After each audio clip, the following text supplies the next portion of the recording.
Welcome to study with Rafiya channel. நம்ம இன்னைக்கு பார்க்க போகிற டாபிக் என்னன்னு பார்த்தீங்கன்னா difference between catalase test and oxidase test. First நம்ம கேட்டலேஸ் டெஸ்ட் பார்ப்போம், அதுக்கப்புறம் நம்ம ஆக்சிடேஸ் டெஸ்ட் என்னன்னு சொல்லி பார்ப்போம். ஸோ கேட்டலேஸ் டெஸ்ட்டோட பர்பஸ் பார்த்தீங்கன்னா detect catalase enzyme that breaks hydrogen peroxide into water plus oxygen. இந்த கேட்டலேஸ் டெஸ்ட் நம்ம எதுக்காக பண்ணுறோன்னு பார்த்தீங்கன்னா ஒரு பர்டிகுலரான பாக்டீரியாக்குள்ளே இந்த கேட்டலேஸ் என்சைம் ப்ரெசென்ட் ஆயிருக்கா இல்லையான்னு சொல்லி செக் பண்ணுறதுக்கு இந்த மெத்தட் நம்ம பண்ணுவோம். இந்த கேட்டலேஸ் என்சைம் ப்ரெசென்ட் ஆயிடுச்சுன்னா அது என்ன பண்ணுன்னு பார்த்தீங்கன்னா ஹைட்ரோஜன் பெராக்சைடை வாட்டர் ப்ளஸ் ஆக்சிஜனில் பிரேக் பண்ணிவிடும். ஓகேவா? இதுக்கு நம்ம என்ன ரியேஜென்ட் யூஸ் பண்ணுவோன்னு பார்த்தீங்கன்னா டெஸ்ட் பண்ணுறதுக்கு 3% ஹைட்ரோஜன் பெராக்சைடு யூஸ் பண்ணுவோம், O2. சரியா? இப்போ இதுக்கு நம்ம ப்ரொசீஜர் பார்க்கலாம்.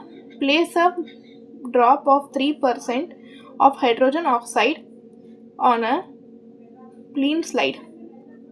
ஒரு க்ளீன் ஸ்லைட் எடுப்போம், அதில் 3% ஆஃப் H2O2 ஹைட்ரோஜன் பெராக்சைடு நம்ம போடுவோம். ஓகேவா? Use a wooden stick or loop to add a bacterial colony. இது 3% H2O2 போட்டதுக்கப்புறம் ஒரு வுடன் ஸ்டிக்கால் பாக்டீரியா காலனி எடுத்து இதில் போடுங்க, மிக்ஸ் பண்ணுங்கள். ஓகேவா? Observe for bubble formation. இப்போ பபிள் ஃபார்மேஷன் ஆகுதா இல்லையான்னு சொல்லி செக் பண்ணுங்கள்.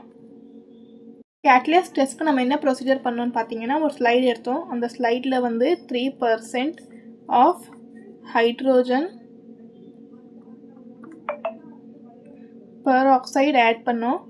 ஓகே, இது ஆட் பண்ணதுக்கப்புறம் நம்ம என்ன பண்ணோம், ஒரு வுடன் ஸ்டிக் எடுத்து பாக்டீரியல் கல்ச்சர்லேருந்து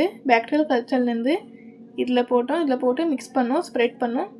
இதுக்கப்புறம் நம்ம என்ன பண்ணோன்னு பார்த்தீங்கன்னா ஓகேவா, இதுக்கப்புறம் கேட்டலேஸ் பாசிட்டிவாக இருக்கா இல்லை நெகட்டிவாக இருக்கான்னு சொல்லி செக் பண்ணணும். பாசிட்டிவாக இருந்துச்சுன்னா பபிள் ஃபார்மேஷன் ஆகும், நெகட்டிவாக இருந்துச்சுன்னா நோ பபிள் ஃபார்மேஷன் ஆகாது. சரியா?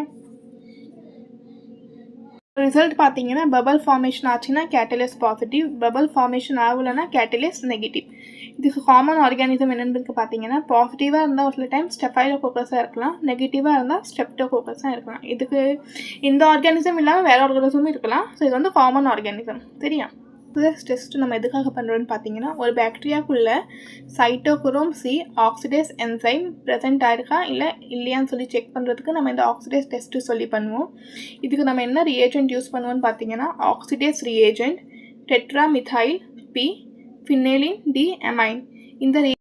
இந்த ரியேஜென்ட் யூஸ் பண்ணி தான் நம்ம ஆக்சிடேஸ் டெஸ்ட்டு பண்ணுவோம். சரியா? இப்போ இதுக்கு நம்ம procedure paper on a clean surface.